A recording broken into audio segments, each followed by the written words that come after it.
Guys, this is Alea Jen and welcome back to my YouTube channel. So for today's video, merong subscriber na nag-message sa akin and nangingi siya ng advice kung ano daw ba yung gagawin niya. So, ang ano kasi issue sa kanya is newborn, nanganak na yung amo niya. So ito ngayon, English, naiintindihan niya naman ata. Where to sleep, either windows ill o baby's room. So tabi sila ng bata matulog, newborn. Karamihan sa mga bata dito guys is hindi tinatabi ng mga amo. So yung alaga ko, hindi rin to tumabi sa amo ko nung bata siya, nung maliit siya, sa yaya din. So ganun, and yun, ikaw na katulong yung parang nagiging nanay. Kukunin na lang nila sa'yo pag mga 4 years old na yan, 5 years old.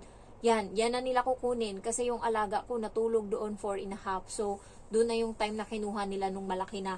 So, job duty, 24/7 yung mag-aalaga sa bata with the original workload largely reduced. So, yung ibang mga trabaho niya is binawasan. So, mainly washing and ironing our clothes and cleaning the toilet on daily basis. So, washing ng damit, tsaka iron, and then cleaning the toilet araw-araw.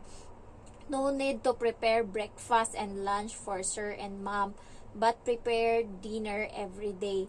While for our household chores, cleaning the cupboards, cleaning the wardrobe, reduce to once a week na lang. Vacuuming the sofa and window sill sofa, reduce every Monday and Wednesday na lang.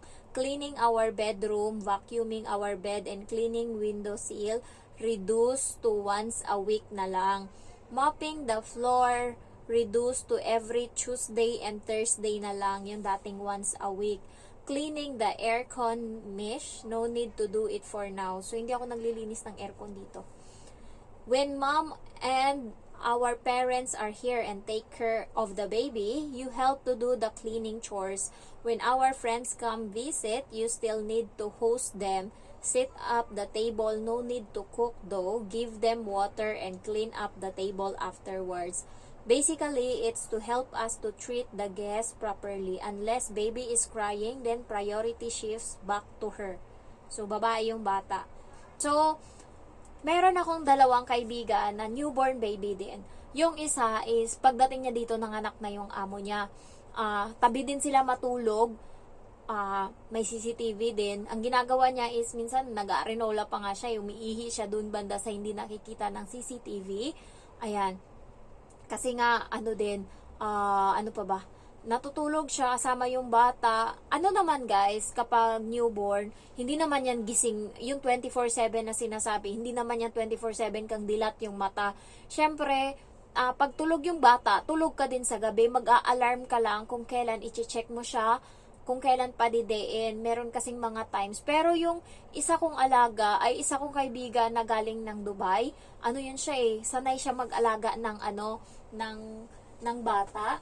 Tinatabi niya yung pagtulog. Dati, di ba, bawal. Pero, tinatabi niya pagtulog para mahimbing yung tulog ng bata. Kahit may CCTV, walang nagagawa yung amo niya. Tapos, pinapainom niya yun ng gatas. Yun. Pero, malaki-laki na kasi, buraot na 8 months na nung sinabi niya sa akin. Pero, isang beses niya na lang pinapainom ng gatas.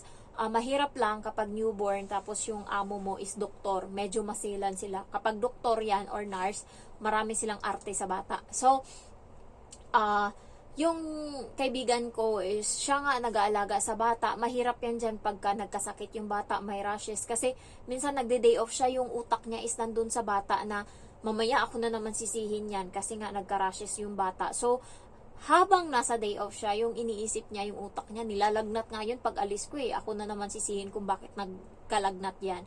So, puro ganun yung niya, kaya stress siya nun. Buti lumaki-laki na yung bata ngayon, kaya hindi na, okay na yung bata. Pero katabi niya pa rin matulog.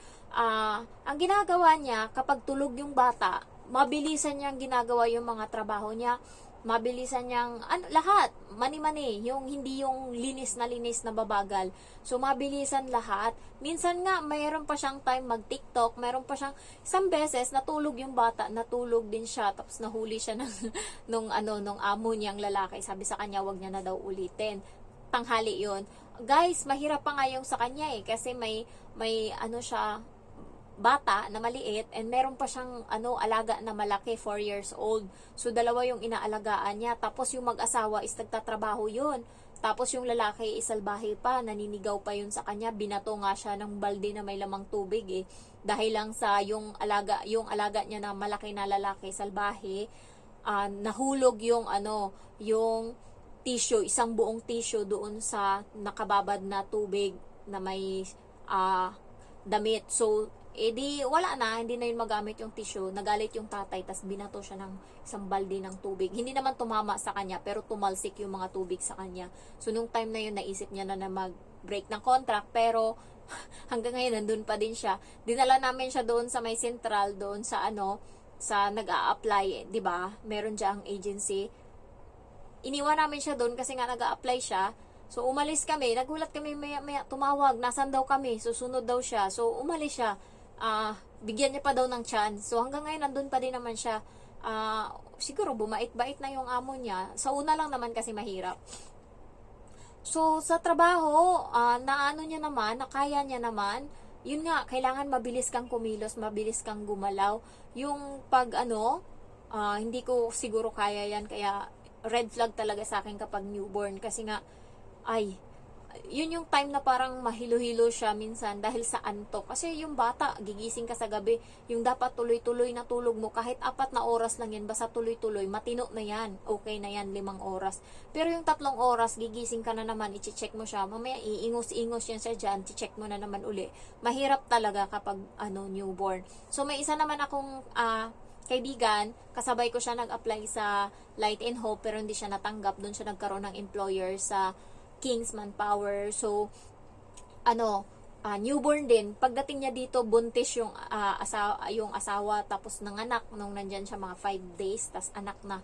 Kaso yun lang is may matanda. So yung matanda is yun yung nag-on hand sa bata, nag-aasikaso, ganyan. Mahirap talaga guys kapag may newborn ka, malulusyang ka talaga, lalo pag may isa pang bata na kasabay. Meron akong vlogger na napanood na dati hayahay yung buhay niya, tas nagkaroon ng newborn, medyo nahihirapan na siya.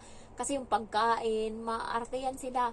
May pa yan sila, iinit-initin mo pa yung mga battle nila. Ayan, so mahirap talaga kapag newborn as in. Kaya ayoko talaga.